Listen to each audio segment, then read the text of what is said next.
Welcome to this important webinar sponsored by the Coalition of Faith-Based Organizations as part of our Spirituality and Justice initiative.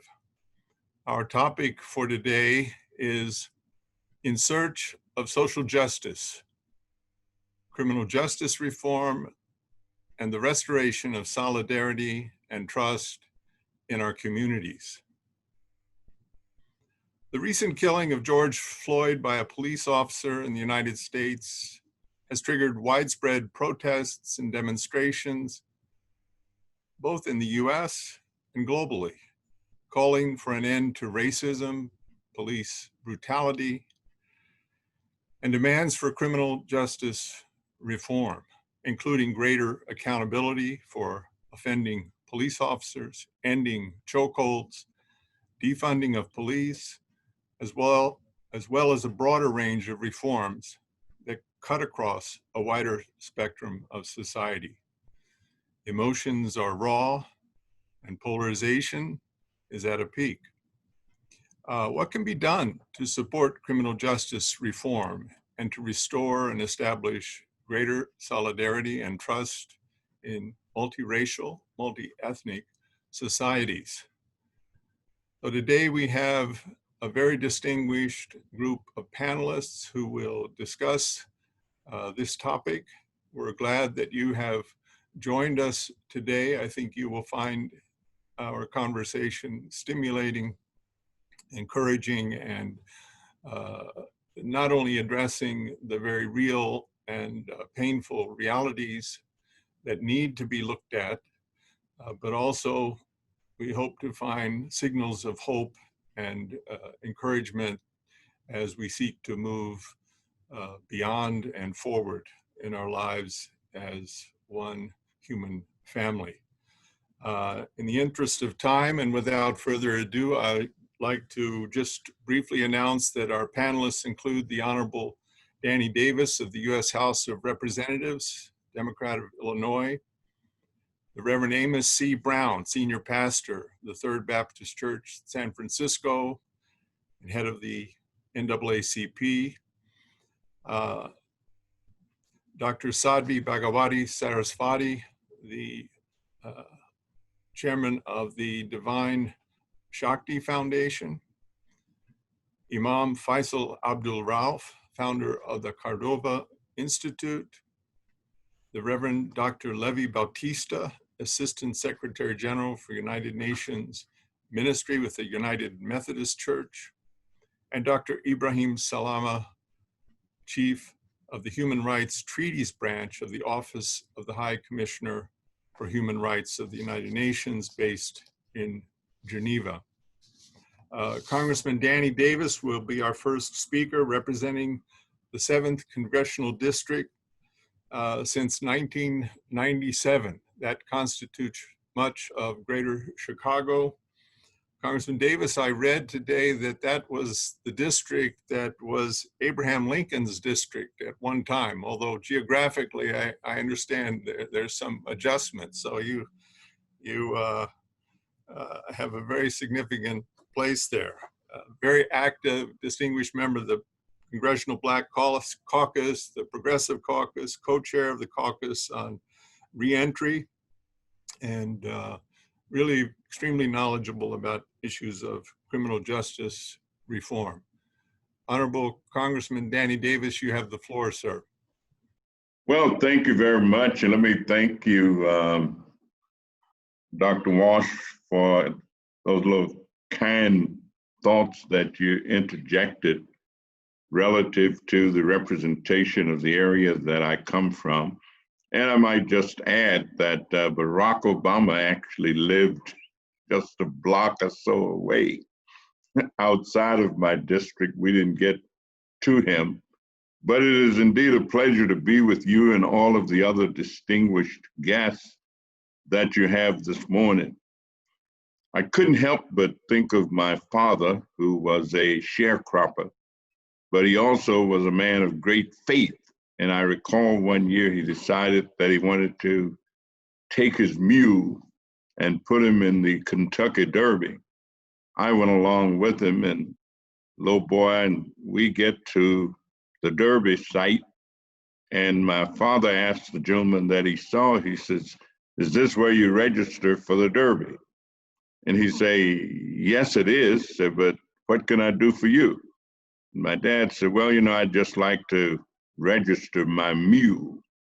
And the gentleman looked at him and said, "Sir, please don't accuse me of being prejudiced or any kind of racism and that kind of thing, but this is a race for thoroughbreds. And we just don't let mules in here.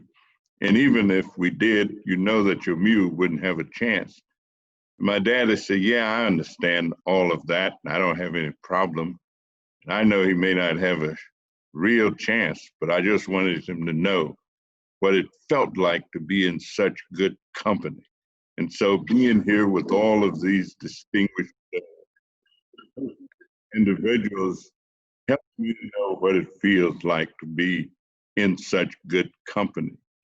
Let me say that the title of the discussion is one that I consider to be one of the great needs of our world, not just our country, not just our city, not just our state, but mass incarceration. Individuals who are contained and locked up, in many places denied of all of their sense of humanity. My country, the United States of America, my country, 'tis of thee, happens to be the most incarcerated nation in the world. Many people think of us as being one of the most sophisticated nations, being the wealthiest nation, being the most advanced nation, but we are indeed the most incarcerated nation in the entire world. No other country, no matter what its population, no matter what its composition, have as many of its people.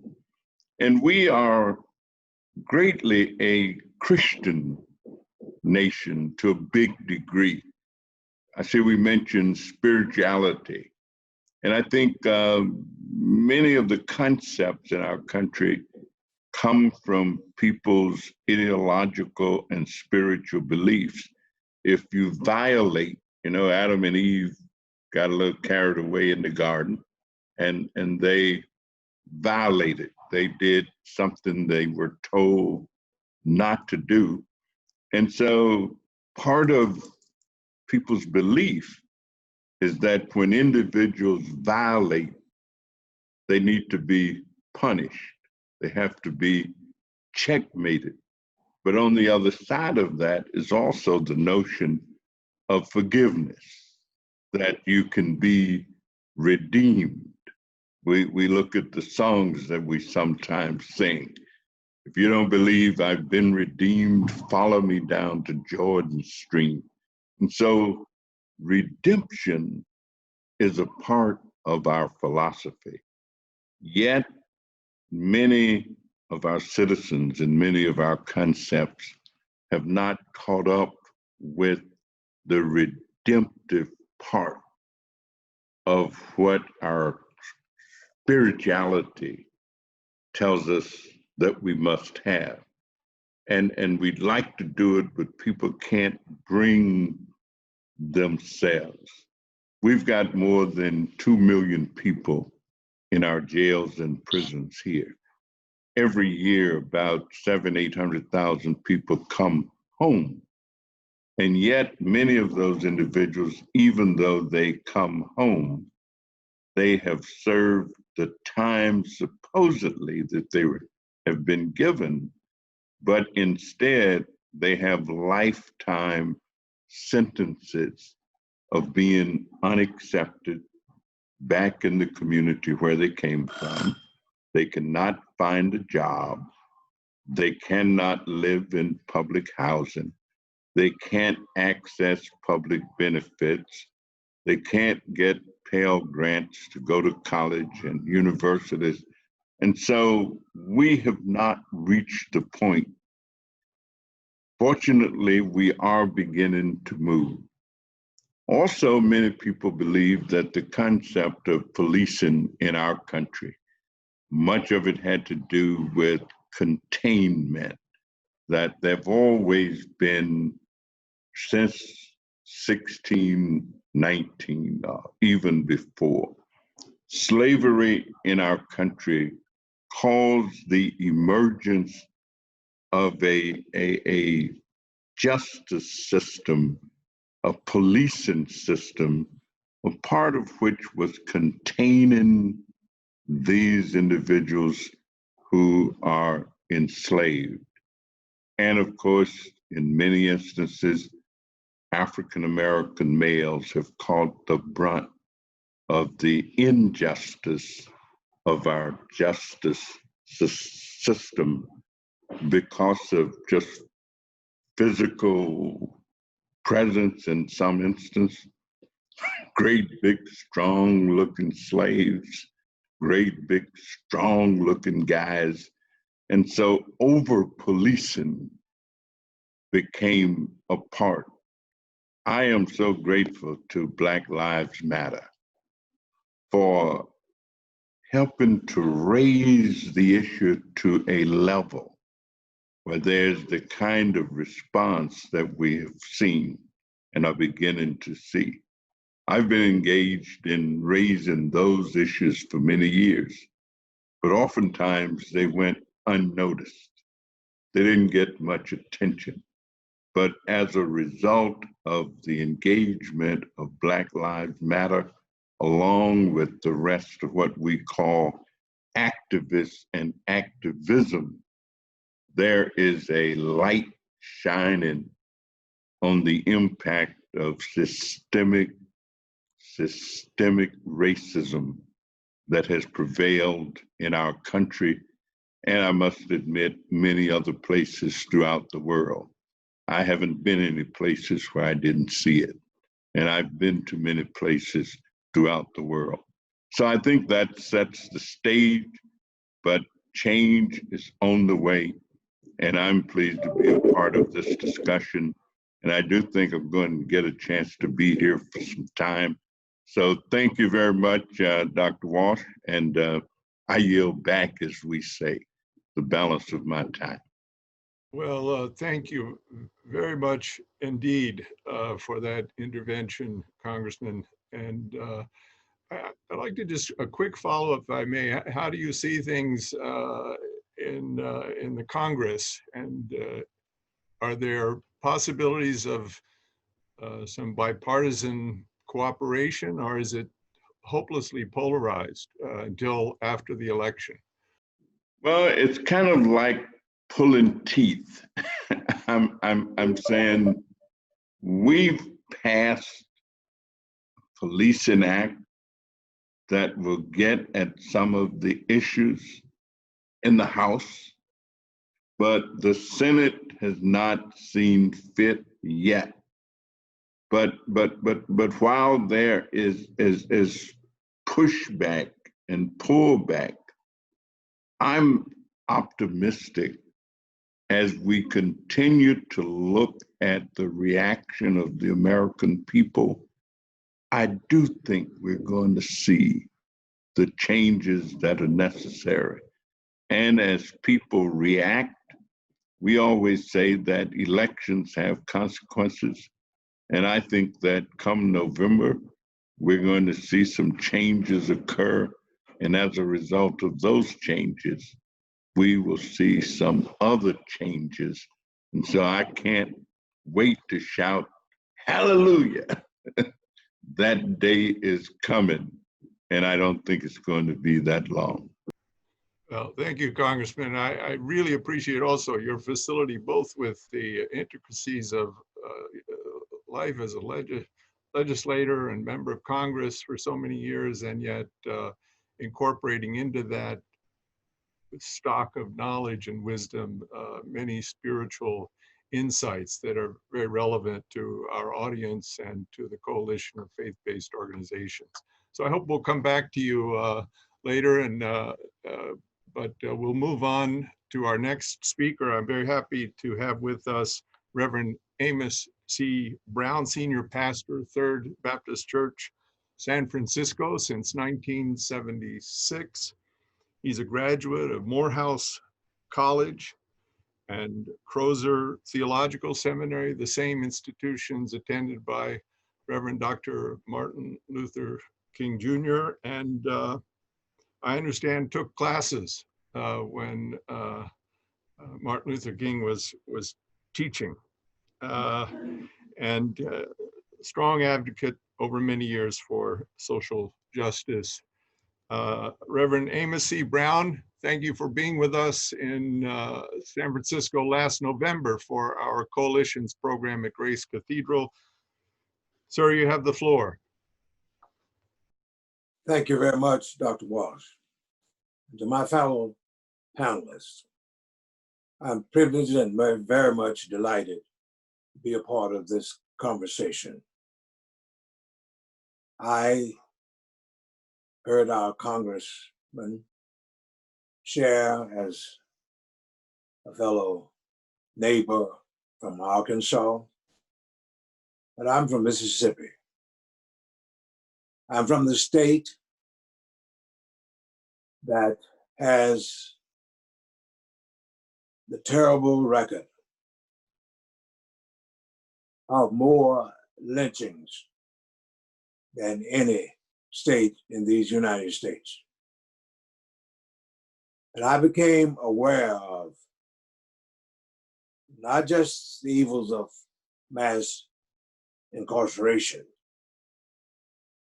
but disrespect for the worth and dignity of sons and daughters of darker hue.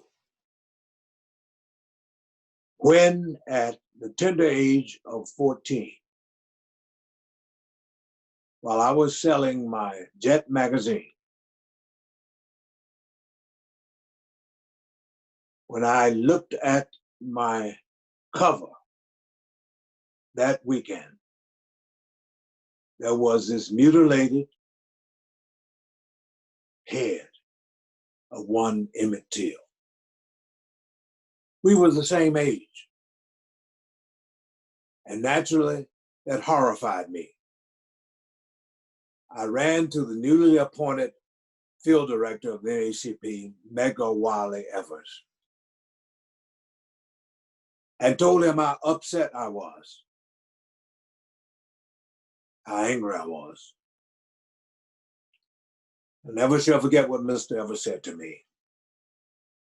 He said, "Amos, I understand how you feel, but don't be just upset or angry. Let's be smart.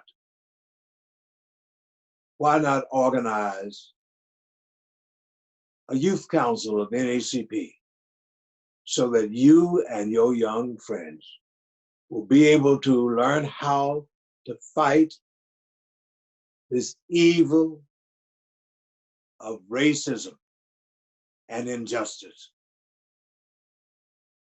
And from that admonition, I organized the first youth council in the state of Mississippi in 1955. And since that day, I have made an effort in my life to be enlightened over how could it be the situation that two white men would take a 14-year-old boy out the banks of the Tallahatchie River, shoot him in the head, put a cotton gin wheel around his body, wrapping him up with barbed wire, and throwing him in that river. Why did they do it? Because a lie was told. And the widow of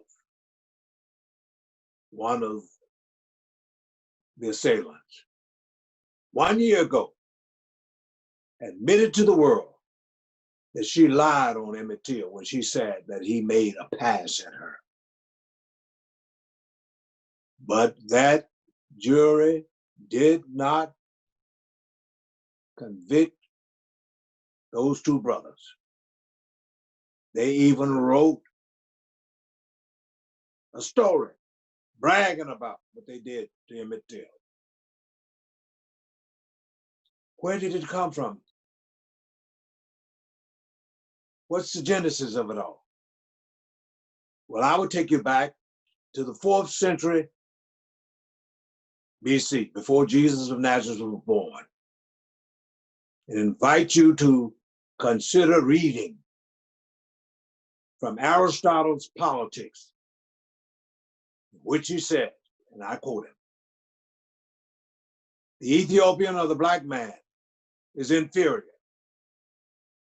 And the only way that he can become, or she can become, enlightened is to go up to the Nordic climate of Europe and become lighter." Aristotle also said, we would never be capable of self-governance, that we would always have to have a white man or white woman over us. My friends, what does this suggest? Our humanity was never respected by this world. And that's why I thank God that I had the opportunity of sitting at the feet of Dr. Martin Luther King Jr., my mentor and fellow champion of the civil rights cause. Well, he said in that class in social philosophy in 1962, that when he studied for his doctorate degree at Boston University, sitting at the feet of Dr. Brightman, John Brightman, he learned about an idea, a notion of personalism. What is personalism? Every person is imbued with the stamp of the divine. And we should respect every person, regardless of how different they may be, for they were made in the image of God. However, this particular nation, America, has not gotten that idea yet, and I'm not sure they will get it. I can't be as optimistic as Brother David, because the psalmist did say, "Blessed is the nation whose God is the Lord, and the people whom he hath chosen for his own inheritance." We sing God Bless America, but I am afraid that America has committed several sins. I'm not talking about personal, individual sins, revolving around this notion of rugged individualism that the white evangelicals embrace. But they never acknowledge that this nation may miss out on its blessings from God in the future because of 4 evils that they have made a God: racism, materialism, militarism, and nationalism. Racism, materialism, militarism, and nationalism. And if you just look at the social order today, you will see all of these isms alive, kicking, and doing well. So what do we do about it? I should like to respectfully suggest we need to have a truth, reckoning, and reconciliation movement. First thing we must tell the truth about is what I cited, coming from the days of Aristotle down to this present day. America and the world order been built on racism. It is the thing that's in our DNA. And that's why, even in the sacred writ of the Christian faith, in the book of Philemon, Onesimus, the so-called runaway slave or enslaved person, I should say. Do you know that his name, Onesimus, means tool, utility? The black man or woman has always been seen by this world order as being a tool to be used. That's why we had 400 years of that Atlantic slave trade. We were tools. And I've gone to Ghana, West Africa, and seen where my ancestors were stacked in dungeons like sardines in cans. They had to be contained for 4 months, waiting on slave ships. We were tools to build the economies of Western Europe and the United States. And let me say parenthetically, we need to get rid of this notion that America was founded as a Christian nation. Read that book by Anderson called Fantasyland. He documents 500 years of lies being told about Western Europe and America. The lies of racism, the lies of chauvinism, the lies of the witch hunts, the lies of George Washington chopping down that cherry tree and not lying, the lies that a woman should not have the right to vote. This nation was built on lies. And those who came here during the 16th century didn't come here for religious freedom. That's another lie that Anderson says has been told. They were adventurers looking for gold. Read the history. Sir Walter Raleigh and others. They were looking for gold to support the crown in England. That's truth telling. And we were used as tools to project further this racism by making our ancestors enslaved people for over 250 years. And then we went through the lies of separate but equal. And that's why Donald Trump cannot tell the truth if the truth were in his favor, because it's in his DNA. He learned it from his parents. And we ought to listen to his niece. She's told the truth. She's told the family secret. And if America does not come to grips with the fact that in this forthcoming election, this divided nation will again have racialized politics that will cause us to not win this election if we don't get out and vote. Brother Davis, it's good to see everybody out there marching. But it's not the first time we marched. But back in 1920s, W.B. Du Bois, Ida B. Wells, and others marched down Fifth Avenue, 10,000 of them. And there was hung from windows in New York banners saying, "Black man was lynched last week," a black woman was lynched last week.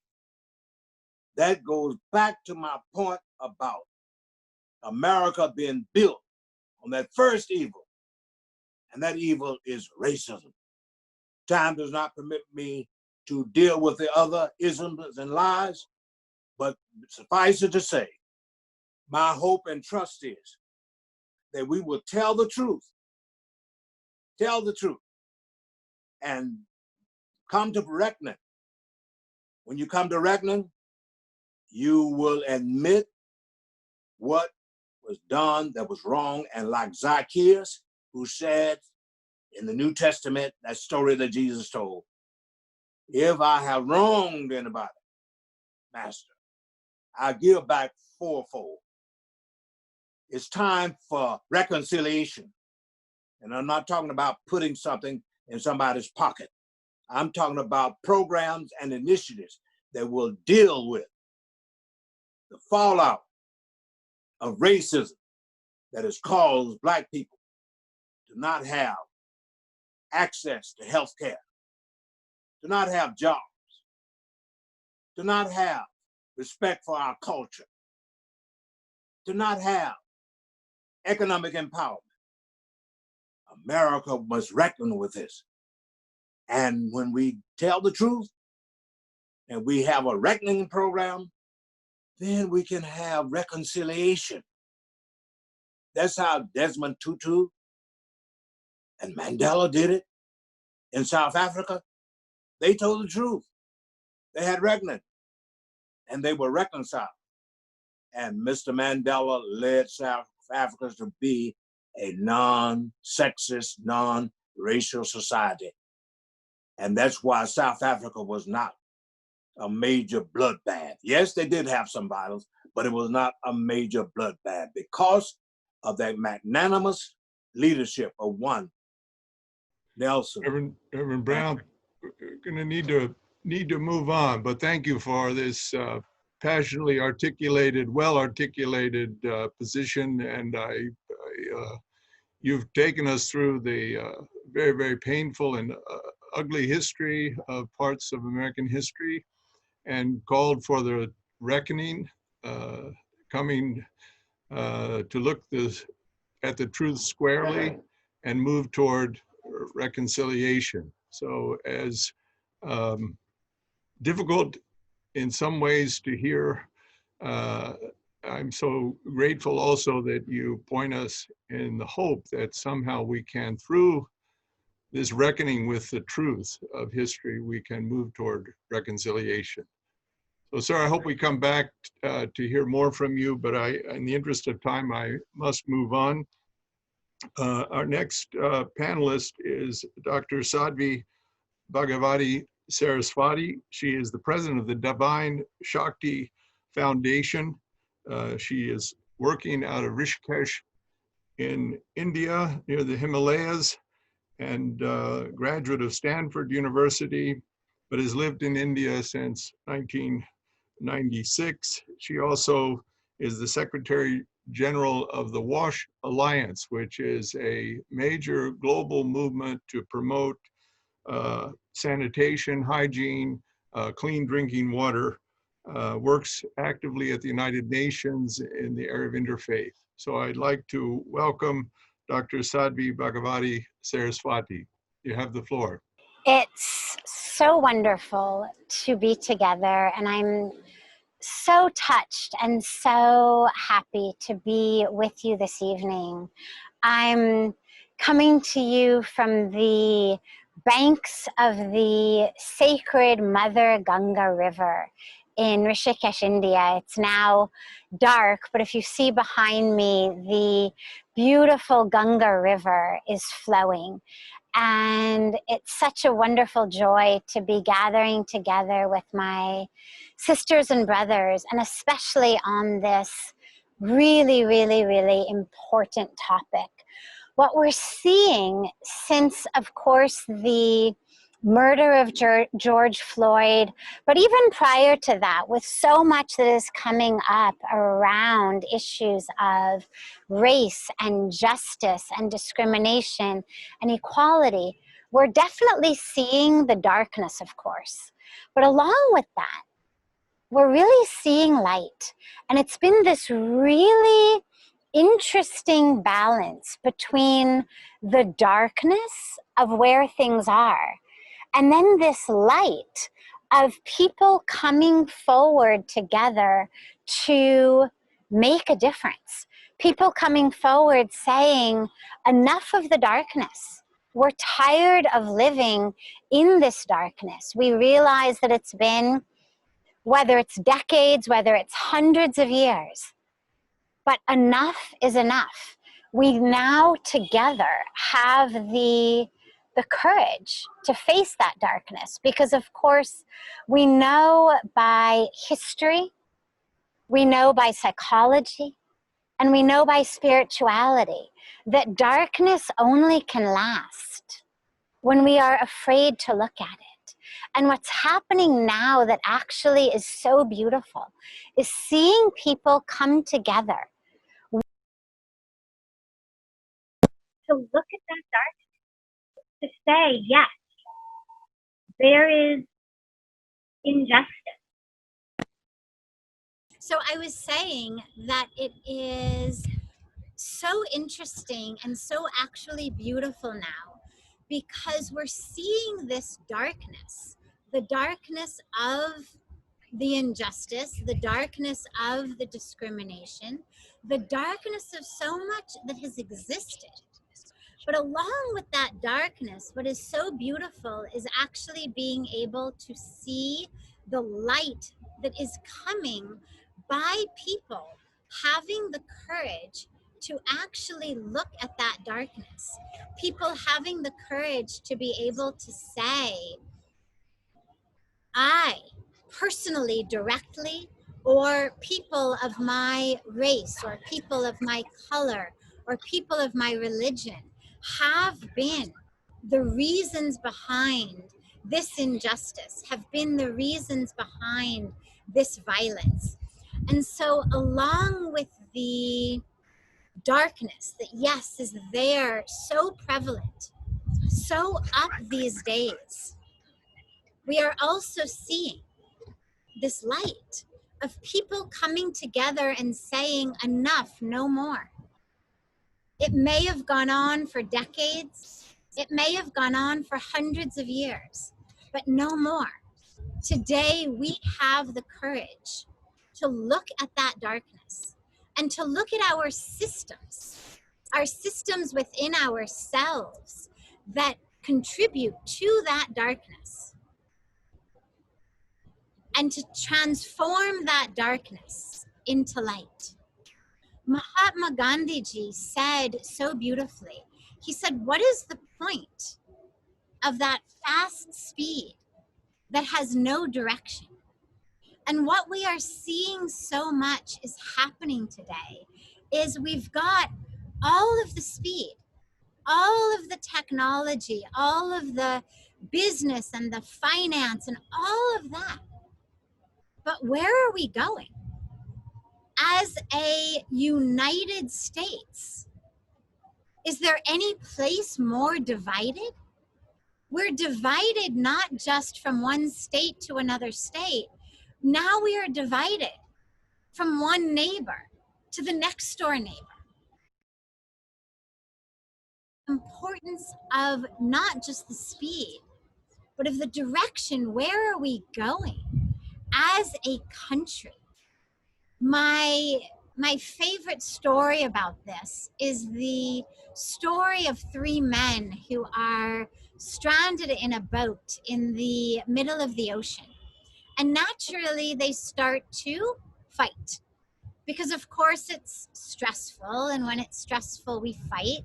We're seeing that even more than before these days as people are stressed with COVID, stressed with collapsing economies, and fighting.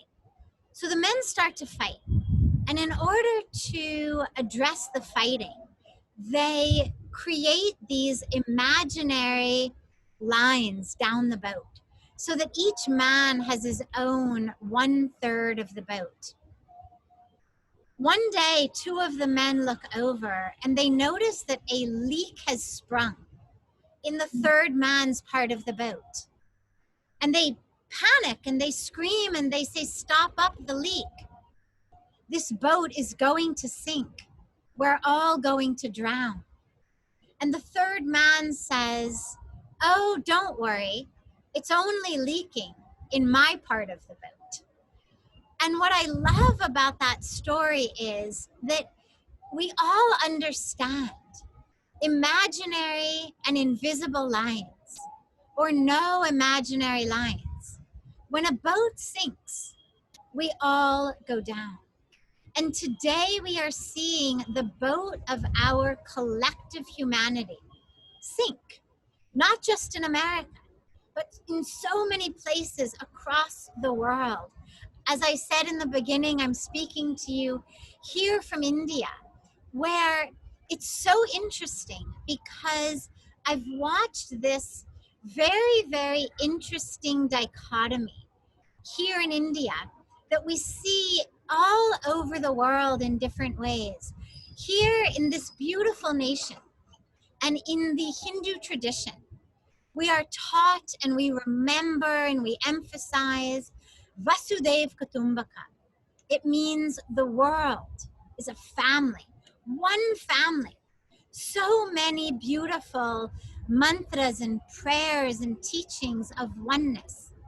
And yet, the very best sellers on any market, any shelf, are what? Fairness creams. Creams to make brown skin white. Now, India is a land mostly of brown-skinned people, different shades of brown, but you could immediately obviously tell from looking at a picture of someone from Scandinavia and a picture of somebody from India. But nonetheless, the very best sellers are to take this beautiful, dark, exotic skin and to make it look different. Why? Because there is this deeply held belief that somehow that which is fair, that which is white, is inherently better than that which is dark.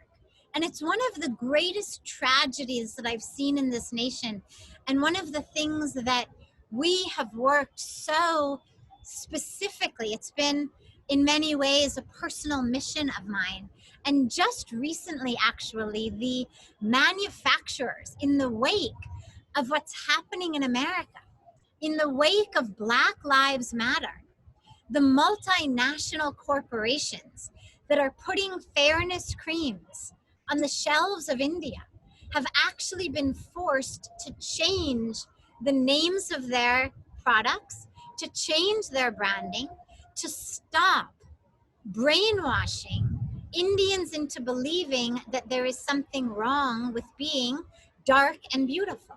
So I wanted to share that with you because as you are sitting in America these days and fighting in America and protesting and coming to the streets, to know that the ripple impact of what is happening on the streets of America is rippling into every home in India where young girls no longer are buying creams that are called fair and lovely because in their minds they believe that they have to be fair in order to be lovely. So all of us have to remember that the impact of this is so profound and so important. And what is happening in any street, in any country, is rippling out to people all over. And as we speak about law enforcement and the importance of enforcement, but the importance of enforcing nonviolence and peace in our law enforcers, this is where it is so essential for us all to really reevaluate what is our highest goal. Is our highest goal simply fear-based behavior modification? Fear-based compliance? No. Our highest goal, as the United Nations gives us in the Sustainable Development Goals, is peaceful and sustainable society. We know that a peaceful and sustainable society cannot be based simply on beat them, handcuff them, and throw them in jail. It has to be rooted in a total transformation in the name of justice. But justice requires us to realize that everyone, from the black to the white, to the rich to the poor, to the lawbreaker, to the law abider, everyone deserves justice. I remember being in jail, not as a prisoner, but as a spiritual person who had gone to speak to prisoners in jail with my guru, Puja Swamiji, many years ago in California. And I remember him telling this whole room of murderers and rapists and violent criminals. He said, you are this much, tiny little bit. You are this much. No, sorry, your crime is this much. You are this much. So you are huge. You are infinite. Your crime is this much. Your crime is tiny. It is only this little part of you. And in our societies, it's essential, from the world of religion and spirituality to our educational systems, to our homes, for us to raise our children understanding mistakes happen. But when a mistake happens, it is important that I recognize how I am more than the mistake, because what we know is that recidivism rates from jail are huge. It's not that jail and violence somehow is making our society more peaceful, more loving. All we're doing is creating criminals who go in and out of jail. And this is why our whole system in the home, in the education, in our religion and spirituality must change and help people understand that it's not about what for me, but it's about what through me. Instead of being focused, as our Reverend Amos said so beautifully, on this rugged individualism, can we be focused on community? Can we be focused on the awareness that each of us is an essential part of a whole? And it's not about how much can I get, grab, steal, connive, exploit, but rather how much can I give and share and contribute. And when our value systems change, to ask ourselves, what through me rather than what for me? When our value systems become us rather than I, when it becomes about a cohesive whole rather than this rugged individualism, then and only then will we actually be able to create peaceful and sustainable societies. Yeah, Sadmi, I am so happy that your sound came back and we see you bright and beautifully, and the background of the beautiful Ganges River is so precious, as are your words. But I really apologize. I do need to move on. We hope I to understand. come back, and thank you for mentioning Gandhiji, who was a great influence on all over the world, but on Martin Luther King in very important ways.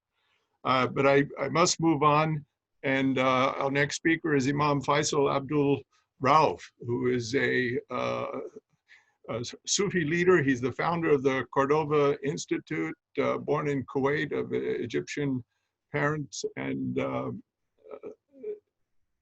please, Imam, you have the floor.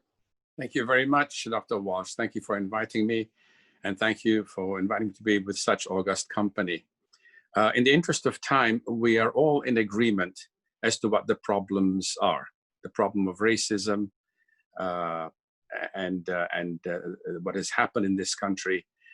So what I'd like to focus my comments within the limited time I have is, how do we turn the needle? How do we change this? There are three major power centers, if you will. There's the political power, there's the economic power, and there's the power of beliefs, of which religion is very important. The political power is, to a large degree, very influential, especially when a powerful country like the United States, which always has had a leadership role in international affairs.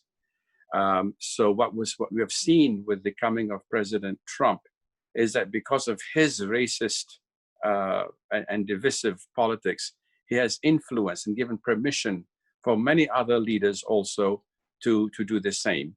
We see the same with what Prime Minister Modi has done to create greater division between Hindus and Muslims in India. We've seen it in other autocratic countries, like in Hungary, Viktor Orban in Hungary, in Brazil, So there is a role to be played and to be understood as what happens when the United States gives up or even reshapes its role at the presidential level. So political leadership, especially at the highest levels, are very important. In a country like, and he has given permission, for example, for the Chinese to treat the Muslim Uyghur minority with practically to put them into some kind of confinement, like a jail, and treat them this way. So the importance of being able to alter our political or influence our political discourse is highly important. Unfortunately, people in other countries where they have authoritarian regimes are unable to do very much. But in a country like America, where we have one of the most advanced democracies or most mature democracies in the world, where there's a strong civil society component, we have greater leeway in expressing the sentiments of a population.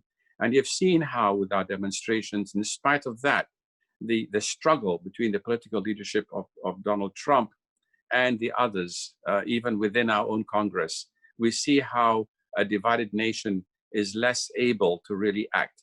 But we need to continue putting this pressure. And there are two other areas of pressure: the economic community, the business community.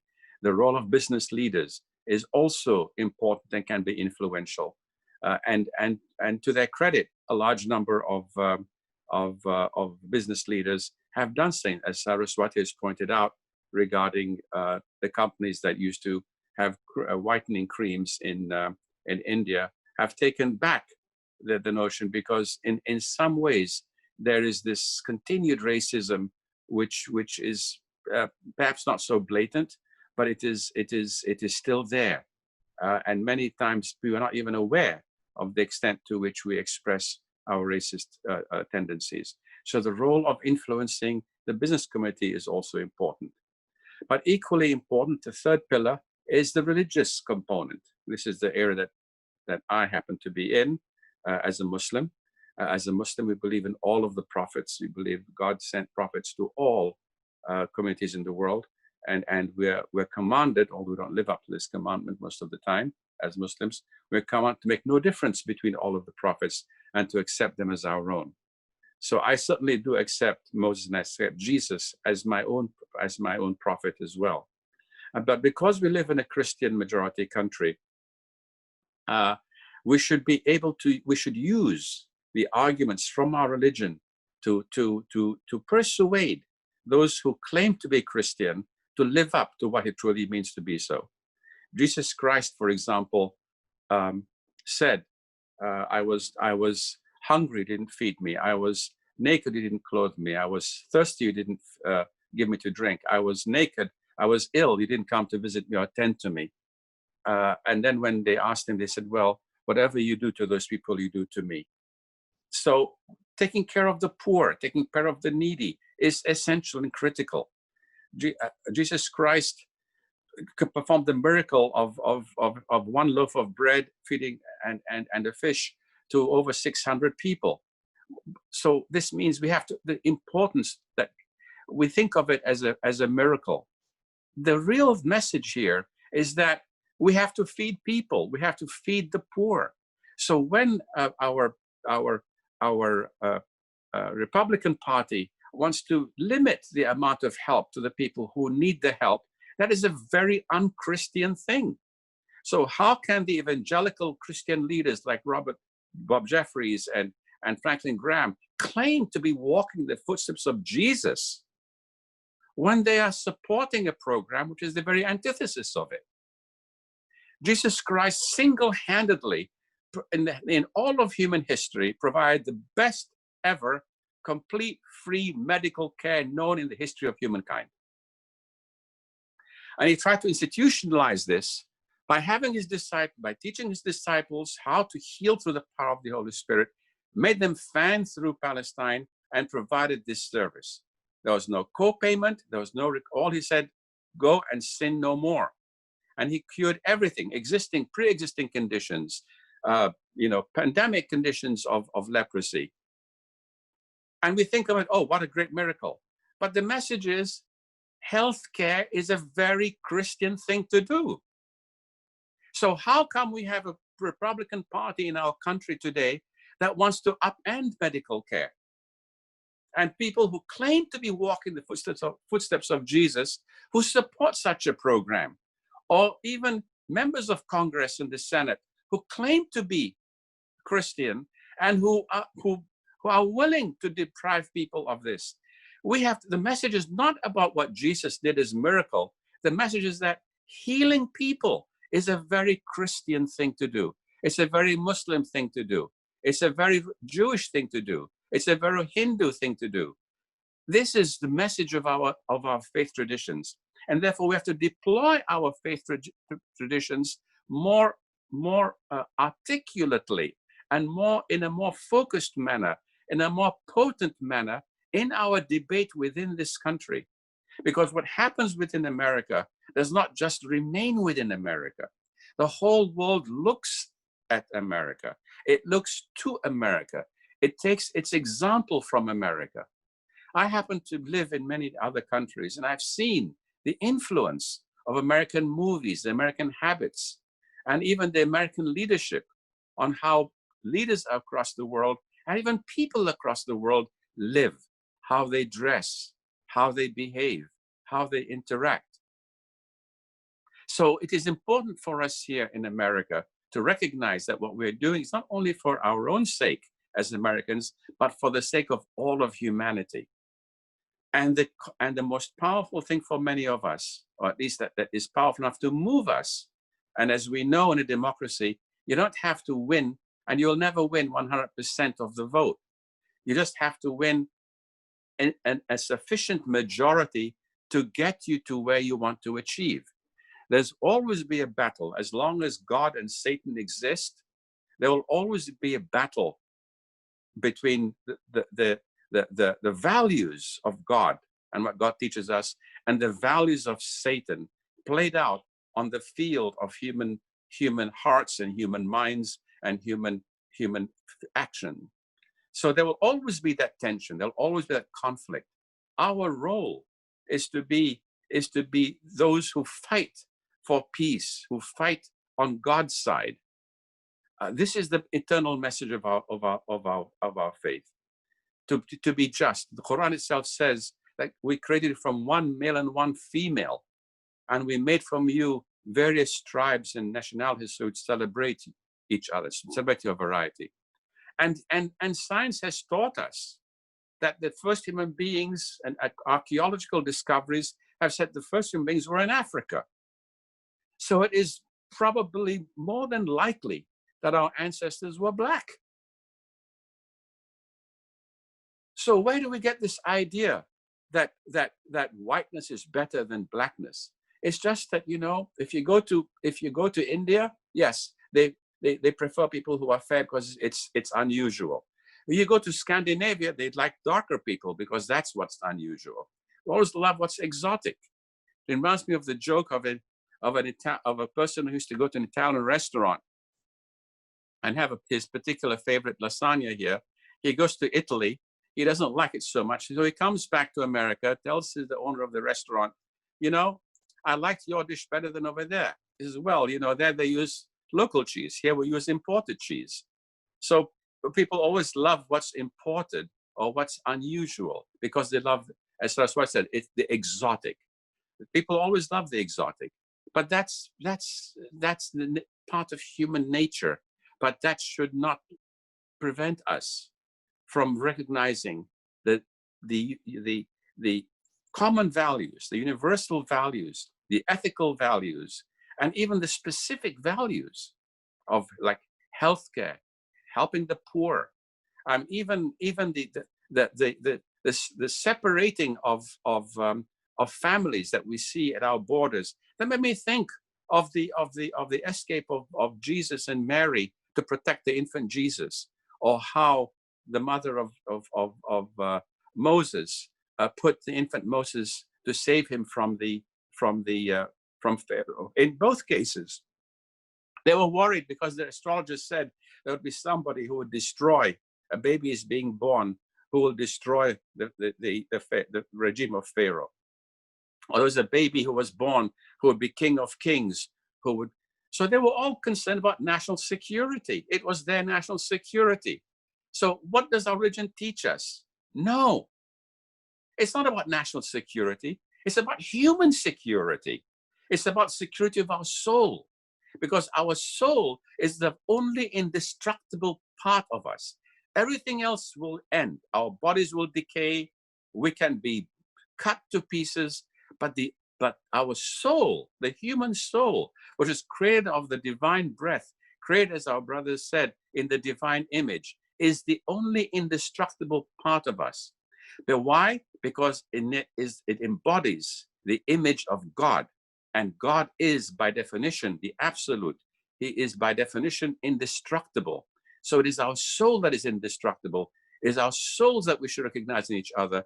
And it is our souls that we should worry about and labor to ensure its thriving both in this life and in the next.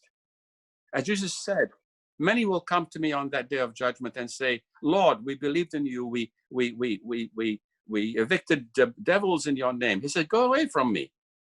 You know, there are many people who are wolves in sheep's clothing, and we have to identify them as such, starting with Donald Trump and with those so-called Christian religious leaders who are violating, who are actually wolves in sheep's clothing. We have to call them out.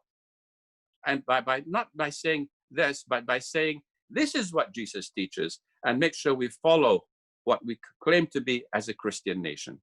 Yeah, thank you, Imam, Faisal, Abdul, Rauf, for these inspired words and for creating that structure, the three kind of centers of power: the political, the economic, and the spiritual, or the religious, and how each are extremely important. Each have their corruptions, but each can play a role in the kind of universal healing that you're calling for. Thank you. I wish we had more time, but I've got to keep moving. And our next speaker is none other than Reverend Dr. Levi Bautista. He has worked for many, many years at the United Nations on behalf of the United Methodist Church, and heads up an extremely important organization there, Congo, which is the organization of the NGOs affiliated with the United Nations. Thank you for your patience, sir, and but we're eager to hear from you. You have the floor. Thank you very much, Dr. Walsh, and to everyone webinar on the search for social justice and criminal justice reform. While listening to Imam Faisal, it reminded me of a slide that I have on the healing of the poor, the call of Jesus for the healing of the poor, and the privatization of public hospitals. Religions, specifically their sacred and theological texts, speak to issues related to social and criminal justice, but they do not always speak in a manner that is self-elucidating. Cornel West attempted to nuance and make justice accessible to public discourse. He said, "Justice is what love looks like in public," unquote. To nurture justice and love in public requires the empowerment of the moral agency of people and training their ethical lenses so that they do justice, love kindness, and walk humbly with their God. Religious NGOs have been and continue to be interlocutors for religious, ethical, and spiritual understandings that inform and influence the evolution of international law and ethics. Active participation of civil society, notably religious NGOs at the UN, allows mutual advancement of the charter mandates of the UN, including a recognizable place at the UN for religious, spiritual, moral, and ethical perspectives concerning the many activities that define our common humanity and the ways and means we structure and govern them.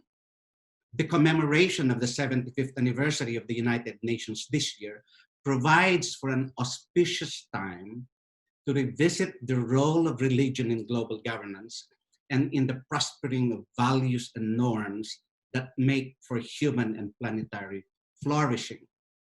I represent the United Methodist Church of the United Nations. United Methodist social teachings emphasize that, well, the system of justice God desires for us focuses on healing and restoration. It heals the wounds of the victims, addresses the wrongs of the perpetrator, restores society to wholeness, and stops, not perpetuates, cycles of systemic evil. The biblical ideal of justice emphasizes right relationship with God, oneself, individuals, and the entire community, unquote. At the core of criminal justice reform, therefore, must be the concern to address the harm that our actions have done on the person and to their relations in community, and righting the relations that have been broken by that harm. The restoration of relations is what many sacred religious texts refer to in a variety of formulations as the fullness of life. The junctions that bring together social justice, criminal justice reform, and human solidarity are clear, even as they are also knotted and must be untangled. These junctions point us to the urgent agenda of restoring right relations, restorative justice, with humanity, affirmation of human rights and human dignity, and with the planet, ecological justice. Put differently, the struggles for social justice point both to human solidarity and planetary sustainability. The reverence for humanity and the planet and the restoration of right relations among them is what reverence of God and the divine is ultimately about. The restoration of right relations necessarily deals with the intersections at which we encounter the many forms and representations of struggles and deep longings for justice, racial justice, migrant justice, gender justice, ecological justice, health justice, and more. The rise in acts of racism, racial discrimination, xenophobia, and intolerance that we are seeing and painfully experiencing today are an ominous testament not just to breaches in our relations, to egregious assaults on human dignity, and to unconscionable violations of human rights.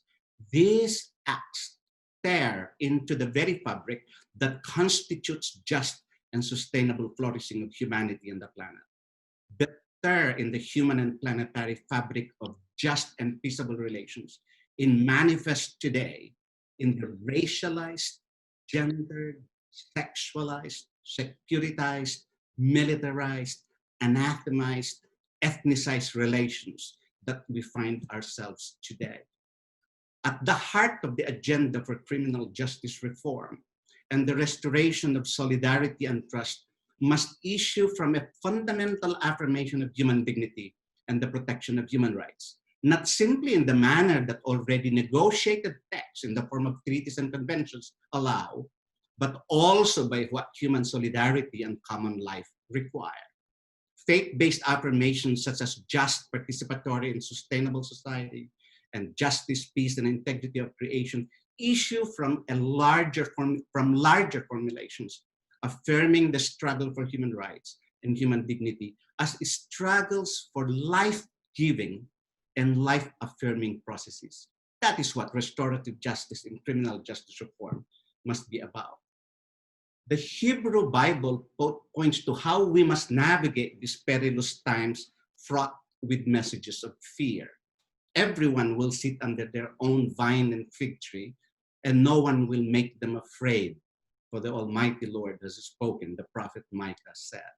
The conquering of fear, including abandoning the stoking of fear among peoples, augurs well for human dignity to blossom, for human rights to be enjoyed, and for secure, peaceable, and sustainable communities to prosper. Here, religions and faith-based organizations may truly play a role, as they in fact do. A couple more slides. The reconstituted place of religion and ethics and civilizational discourse finding their way in multilateral discourse and action, especially at the United Nations, is not new. but fairly recent in the way the multi-stakeholder approach has worked. From the UN side, most remarkable is the UN Interagency Task Force on Religion and Development, which has partnered in the last 6 years from the faith-based side with the annual International Symposium on the Role of Religion and Faith-Based Organizations in International Affairs. NGO groups like Congo and the Committee of Religious NGOs at the UN, certainly this coalition of faith-based organizations, are examples of the presence of religious values at the multilateral level. There is a strong affirmation among many faith-based NGOs that engage the UN that at the core of religious understandings and beliefs are precepts that enlarge freedoms, secure rights, promote development, and sustain peace. Religions, along with indigenous faith, ethical, and cultural traditions, are a primary source of normative values that inspire peace, sustainability, human rights, and development. They play important roles in shaping local, national, regional, and international norms. Religions and other systems of belief are from their core teachings, fundamental understandings of human life and society. These NGO and faith-based organization representatives that engage the multilateral mechanisms, including those representing indigenous spiritualities, see themselves as a visible presence in the multilateral arena.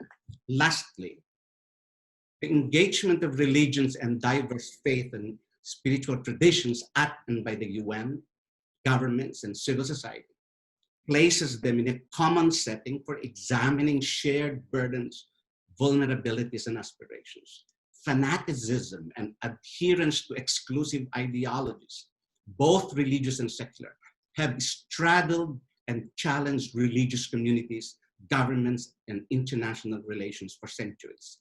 The complicity and role in the historic evils of slavery, colonialism, and racism, including oppression, have troubled the witness of religions and the relations of nations and societies throughout the world. The quest for sustainable peace and justice and the need to overcome violence binds religions, governments, and the UN together. Their partnerships, interreligious, intergovernmental, and multilateral, make them stakeholders in the achievement of a diverse and plural world where there is a regime of rights and freedoms, an economics of sustainability, a politics of inclusion and empowerment, and a civilization of tolerance and a culture of peace. Thank you very much. Thank you very much, Reverend Dr. Bautista. Very well-organized presentation. I appreciate the slide sharing and great insights there, and especially drawing in the global perspective that the United Nations represents and seeing that there has been significant development as you talked about the stakeholder consciousness and the role of not only NGOs, but the faith-based organization sector in the work of the United Nations, and that's integral to what we're discussing today.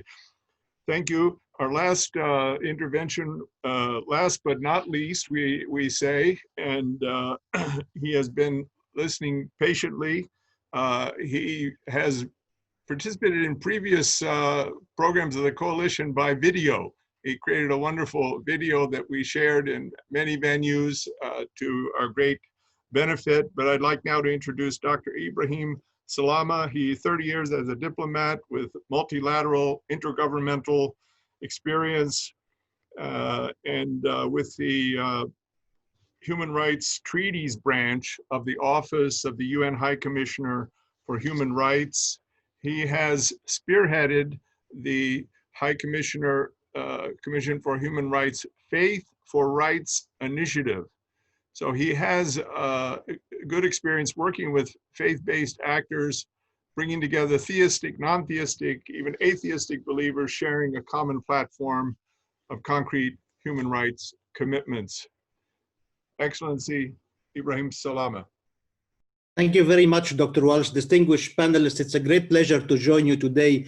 And it's an amazing, perfect fit, Dr. Walsh, that I speak after Reverend Bautista, because precisely what I wanted to say about faith for rights answered the how of what Dr. Batista, the vision of faith-based actors being involved in world affairs to compensate for the imbalance, the fundamental imbalance in my view, and George Floyd is a great dramatic example of that, is that law enforcement is based on external fear-based compliance, to quote my very good old friend Sadmi on this, while faith and religious traditions are an inner-generated compliance based on love, not on fear. And this is an ocean of difference. So what is it that is preventing, and that's my personal observation, the vision of Reverend Batista from being achieved despite the sporadic and continuous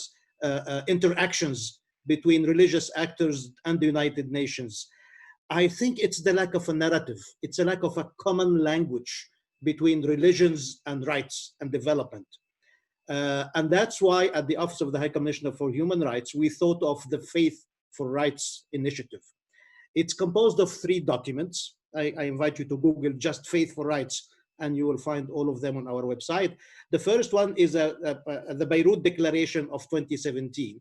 It's kind of the conceptual premises, the interlinkages, the linking of the dots between the 2 spheres that only meet as ships passing in the nights or as antagonists over human values, unfortunately, while religions are the historical origins of the human dignity and interaction in a society. So that declaration is the conceptual premises. And then you have the 18 commitments on faith for rights, which is an articulation of the human rights responsibilities of faith and religious actors at large. And this articulation is drafted, and here comes the complementarity with what Reverend Batista said. It is exactly based not only on the common legalistic modern language of human rights, it goes back to the divine texts to unpack the terms and find the common substance between the 2 narratives of rights and religions. And this was not an easy exercise to do at all. I think it's safe to say that it is the very first document that quotes religious texts in a manner that still respects international standards and secularity at the same time. And then we found that these 18 commitments as a new narrative is still a little bit complicated and probably even overwhelming because of the complexity of the matters. You look at the 18 commitments, they cover everything from economic rights to civil and political rights to hate speech, to the situation of women, to multicultural societies, to the rights of minorities, to the idea, the very notion of critical thinking in the religious sphere. In general, religions are perceived to be a zone of submission, which is true, but not entirely, because it's also a liberating power. So how do you reconcile submission with liberty? I think that's the trap in which the relationship between religions and rights have been stuck for centuries. So our modest attempt was to try to scratch the surface of what I call an alternative narrative. We thought of the double convergence. What is common between all religions and faith traditions across the world, and what's common between that common and the human rights values. And the end result of that equation that I call the double convergence is the 18 commitments. And then we established another tool, which is the Faith for Rights Toolkit, which is just to banalize, to simplify the messages of the 18 commitments and transform them into 18 modules of peer-to-peer learning, a tool to engage in a discussion in which nobody claims superiority and in which not necessarily all the answers need to be reached. I mean, the answers will be known later, much later, I mean, but at least we need to engage in a dialogue. Speaking about dialogue, I think dialogue also is another terminological trap, because many might use dialogue as a red herring, as a way to show action minus the action in reality. So the attempt of the peer-to-peer learning is to put real issues, real questions that emanate from the different experiences at the multilateral level. And here comes one of the major added values of the United Nations, which is a melting pot of many experiences. And the more the United Nations opens up to grassroots organizations and to the most influential forgotten actors, by this I mean the faith and religious actors, the more we open up to other solutions. I like the term of restoring solidarity and trust in communities. The notion of solidarity is far higher than the notion of rights. it's about ihsan. And ihsan is higher than justice. But ihsan can only come from bottom up, from inside outwards. It cannot be imposed by law. And to end on another note that is a cheval that is between the dots of religions and beliefs, I feel that the coronavirus came with a message of that kind. Again, to quote my friend Sadmi, it's an impressive dichotomy between a situation that forces us to avoid each other, but at the same time we more badly than ever need each other. If your neighbor is not safe, you're not safe either. So the oneness is materialized in the most separating situation. It's fear and love, it's need and forthcomingness, and at the same time, avoidance of interaction. So I think it's a moment in history where we didn't grasp yet. It's called in Arabic, Imam Faisal will know, al-altaf al-khafiyya, the hidden benediction of a situation that looks awful, but in reality, it can hide a lot of good things. And to end on a quote by the Secretary General of the United Nations, he said that one of the amazing facts of this virus is that it unpacked the fragility and the weakness of many of our infrastructural, societal, and economic situation in the world order. So it's an invitation to reflect. It's not a situation of fear. It's a moment of pause to reflect. And without the association of faith actors, I think we would miss a lot in this reflection. Thank you very much. Over to you. Well, thank you very much indeed, Excellency Ibrahim Salama. This was a tour de force of great insight, and very much grateful that you spoke about the convergence, first of all, among the religions, that there are universal values, a common ground. And then there's this capacity to bridge that and translate it, if you will, into the more secular language of the United Nations or political and economic institutions. So there are definitely some themes running through this, and very, very grateful for your participation. We are running toward the end. What I'm going to simply have to do, since I really don't have time to go to questions, I'm going to invite each panelist for a kind of a 2-minute sum up of their thoughts, maybe what they also benefited from hearing from one of the other panelists, or something you meant to say, wanted to say, couldn't say, but also leading us forward from this discussion and how we might contribute to this search for social justice, moving toward greater solidarity and trust in multi-racial, multi-ethnic communities. We started out with the Honorable Danny Davis of the 7th District of Illinois, and he told us the story of his father who took his mule to the Kentucky Derby. And I'll never forget that. I grew up in Louisville, Kentucky, home of Churchill Downs, so I appreciate that. But we're so grateful, Honorable Davis, that you stayed with us. Please thank Nancy Pelosi for not calling you away during our discussions, because you really brought great dignity and value. So we offer the floor back to you to offer your final thoughts. Oh, thank you very much. And I totally enjoyed everybody that was on. And faith, I'm reminded, in the Bible, it says, if you have the faith of a mustard seed and say to yonder mountain, be moved, then the mountain will wash away. But if it does not, then you get you some dynamite, some nitroglycerin, some TNT, a chisel, some marchers, some demonstrators, some voters, some activators, and do everything in your power to make it happen. And to me, that is the value of faith in these processes. I think it happens when we organize those at the bottom end of our socioeconomic systems, and changes come not because people have the morality or the moral conviction. There's a combination of that, but the force of self-interest becomes the big component.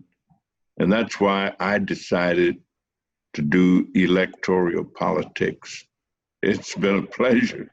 And I think that electoral politics is a big factor in bringing about the changes that we seek. Thank you very much. Well, thank you, Congressman Davis. Deeply grateful for your participation. I know I speak on behalf of the entire audience and also the panelists. Reverend Brown. Thank you very much, Dr. Walsh and my fellow panelists. I want to again say that I'm privileged and honored to have been a part of this August conversation. It has been enlightening, engaging, encouraging, and empathy has been displayed, and excellent. I only regret that we have not the benefit of being on MSNBC or CNN, that this nation and the world might know the significance of the wisdom that's been shared here. When we look at the sons and daughters of darkness, division, and derision in this land, the white evangelicals have the airwaves. Just last week, they were outside of Atlanta, pushing their agenda. They have a right to do it. Paula White was there. And you know what she said? She told on herself and this whole movement. She had been in conversation with Donald Trump for 19 years. Their families have gotten together at Trump Tower. They plotted this situation that's happening in America while we were asleep about our good business. And I pray and hope that we will wake up and rally the forces. And those who are out there demonstrating, yes, it's good to see you there, but we must not be victims of the interlopers who are discrediting the civil rights movement with violence, who are disrespecting John Lewis's great legacy of nonviolent activism. And we must understand it just might be that they're being planted there by those sons and daughters of darkness in order to establish the narrative to that conservative Bible Belt red state group. Look at that. We should lock them all up. Look at that. They're destroying our cities. I hope, Dr. Walsh, my fellow panelists, that somehow or another, we will do the same or outdo Franklin Graham. I'm sure you saw him on CNN. He got some money from some deep pockets to be there on there at prime time. And last week he came on saying, do Black Lives Matter? Tongue in cheek. Bet they do. And Jesus matter. Call our counselors and they will pray with you. My estimation is that nothing but like this pandemic, this virus, COVID-19, that moves in a subtle, sneaky way. There was a sneaky move on his part and his fellow colleagues to get the airways and push for the re-election of Donald Trump. Mm-hmm. We must be vigilant, be wise as serpents, but harmless as doves. Mm-hmm. And I hope and pray, again, I repeat, that we can have a national, international forum, because we got to save the soul of America. And remember, history records that democratic republics have only lasted about 250 years. We're on schedule. Go and look at what happened to Rome. Rome is no more. Remember what happened in the Third Reich. And the Lutheran Church was arguing about what color the priest's robe should be. Hitler was doing violence to the Jews. God bless you. Let's stay the course, hold our hope, not let go, be agents of peace. Reckoning, reconciliation, truth, and love. Thank you, Reverend Brown, and very grateful you're with us today. Would not be the same without your presence. Dr. Sadmi Bhagavati Saraswati.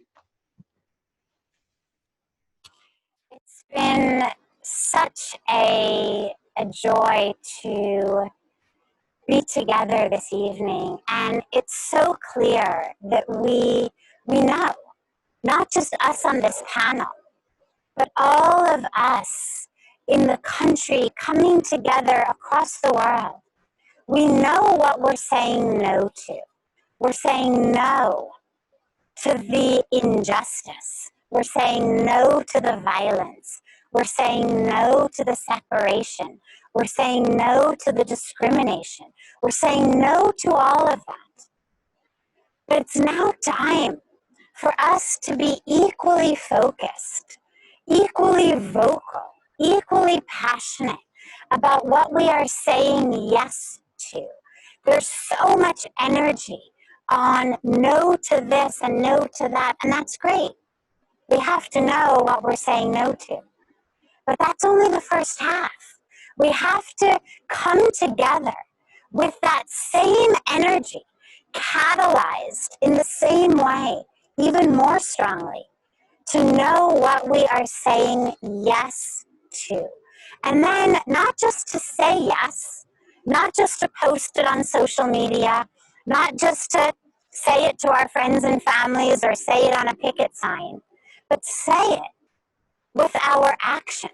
Say it every minute of every day with how we live, with how we choose, with how we move through the world, how we hire people, how we work in the office place, how we eat, how we shop, how we travel. Every decision in our lives is a decision for a more cohesive, sustainable, peaceful society and planet, or it's a choice against that. And so we need to not just say no and say yes, but we need to actually now walk together. And for me, this has really been a core teaching from the world of religion and spirituality.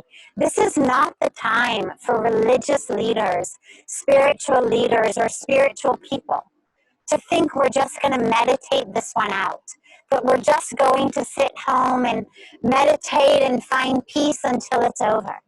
This time is calling upon us as people of faith to rise together, to join hands, to join hearts, and to work together to actually create the world that we know we need to live in, to create the world we are saying yes to. And lastly, it is a world in which, yes, of course, all of our freedoms are paramount. As people in America, we are so committed to our freedom, and it's great, we should be. But it's equally essential to realize that my freedom ends where your human rights begin. And what we're seeing is a lot of expression of, I'm free to do whatever I want, say whatever I want, act however I want, wear a mask or not wear a mask, go out, not whatever I want. In so many ways, I'm free, without recognizing that my responsibility is to protect others. So we have, of course, our Charter of Human Rights and all of our freedoms. We also have our responsibilities.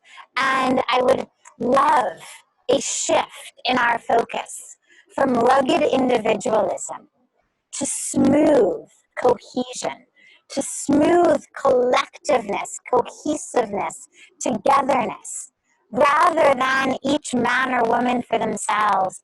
Let the post-COVID era, let the new normal be a time of us coming together into collective cohesion for all of the human rights, for all together, for a safe and sustainable, just, peaceful, equal society, nation, and planet. And together we can do it. Well, thank you. Thank you for those beautiful words. Imam Faisal. Thank you, sir. Well, I was impressed with what everyone has said, certainly Congressman Davis, when he said that what we do for other people is actually very much in our self-interest. This is what all the religions teach. In fact, the Quran says, whatever you do good, you ultimately do it to your own benefit. And whatever wrong that you do, it's against your own soul that you do it. So it is when as you said just before the session, that when we recognize ourselves as all created in the image of God, and if we recognize that, then we know that we're going to be held accountable to God on a day on a day of accounting called Judgment Day. Then you realize that treating other people in a bad way is dangerous for your well-being. I mean, Jesus said the greatest commandment is to love the Lord your Lord with all of your heart, your mind, your soul, and your strength, and to love your neighbor, meaning your fellow human being, as you love yourself. So when we internalize and we assimilate this understanding that we are all one creation, we all are one. We're all like 7 billion images of God walking on earth, who have been brought down to earth, incarnated, and are going to go back to account to our Creator. So if we really truly understand this, we truly internalize this and assimilate it. This is the message of our faith traditions, but we have to, just like you say, have to fight fire with fire.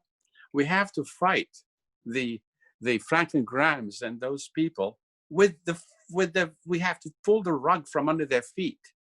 Okay, it's not, we have to show them that what they're doing is not really walking in the truth. This is where the battle is. The battle is between those who really understand the nature of their humanity and those who are wolves in sheep's clothing, as Jesus said. And those are the most dangerous ones amongst us. So the fight is always there. The struggle will always be there.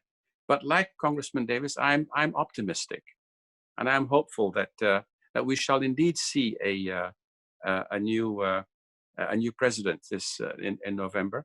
That we will see a sense of leadership. That we feel that we are a leadership that not only understands the nature of the brittleness of the human condition, but also the need to take care of the things, to take care of our globe, which is undergoing, the globe is on fire right now. Siberia has had temperatures in the triple digits. I mean, we are reaching a stage of we're at the edge of the cliff. And if we don't really save ourselves and save the climate, save the world, save the globe, we can see the end of the human race. And we are the threat to the continuity of the human race. The human race itself is wherein the threat lies. And once we recognize that, and that our responsibility is to save ourselves, then, inshallah, hopefully, God willing, we succeed. So we join you, and we ask God to bless you and to bless all of the participants on this panel today, and to bless you, Dr. Tom, for your wonderful work, and bless your organization. Amen. Thank you, Imam. Reverend Dr. Levi Batista. Dr. Walsh, thank you very much again. Even as I speak, I am already, in a manner of speaking, drinking from the well that is overflowing with knowledge here. I'd like to reinforce what Dr. Salama said about the need for re-narrativization of much of inherited knowledges, not just on the religion side, but also contemporary international affairs. For example, that for me, the re-narrativization of the international affairs heretofore has been too state-centric for good or for ill. But we need to narrativize the international so that what matters are the nationals rather than the nations. The international deal with people negotiating about life and life-giving processes rather than the inanimate object called the state. So that's one. Number two, I think we need on the side of religion, and that for me as a religious leader, it always pains me to revisit, but it is a necessary revisiting of the complicity of religion with historic evils and their contemporary forms today. The historic evils, as I said in my presentation, of slavery, colonialism, and racism and their contemporary forms, say, nationalistic xenophobia. And therefore, I think, as religious language uses, we must not go by the chronos of time, by the way time simply moves, but we must seize the moment. This is the kairos moment rather than the chronos moment. The kairos moment in which religion must unfaith colonialism and decolonize faith, to unfaith racism and decolonize racism, to unfaith slavery as it has already been done before, but their contemporary expressions and the ills that rear in our communities today certainly we would be a little bit better than yesterday. Thank you. Yeah, thank you. Dr. Ibrahim Salama. Dr. Walsh, you always put me at the end, and I don't know what to add to this impressive pearls of wisdom. So let me try just to stitch a bit of them. Sadmi said it, come together, join hands. So my idea is just how to do this. And on the how to do this, Imam Faisal inspired me as well when he said that humanity is a 7 million images of God walking on earth. There are also 7 million paths to God. And he was almost quoting Jalaluddin Rumi when he said there are as many roads to God as humans on earth. So my first teaching is to say, go interfaith in whatever new normal, just go interfaith. Stop acting on the basis of one religion. Religions have the same source, have the same finality, but there are different paths to the same finality. So go interfaith, go digital. Let's stop destroying the environment. This virus taught us that we can do a lot without traveling, without spending a penny, and yet getting most of the benefit. So go digital. Stop dialogues, start education. And the fourth one is go local, go to the grassroots level where you can learn much more and add much more. Thank you. Well, thank you very much indeed. Before I close out, I want to invite my co-chair of the Coalition of Faith-Based Organizations, who's been watching very intently. He's been my partner in this initiative and has spent his career in the United Nations in a variety of capacities with UN Office of Drugs and Crime, as well as with the with the Secretary General in New York, and over about a 35-year period. So Dr. Michael Platzer, I'd like you to just say a word and then share with us about the next webinar. Well, I'm very impressed with what we heard today. I don't know if our speakers know that we've been doing this now for 5 times. This has been an incredible experience. You've talked about the new normal. that the coronavirus may have been a good thing for us. We are now able to deal with people from the next webinar. We'll deal with people in Moscow, in Vienna, in Burma, in Latin America, New York, and on a small island in the Atlantic where I sit right now. So we are moving in a huge way. And next, actually it's in 2.5 weeks, we will deal with human rights of presently incarcerated people. They, of course, have suffered the most, or most vulnerable to the coronavirus, and they are often kept in inhumane, unhygienic conditions.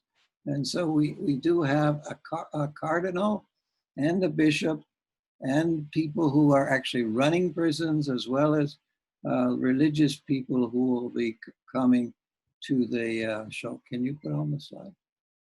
So we are looking forward to keeping you people on board for the next series.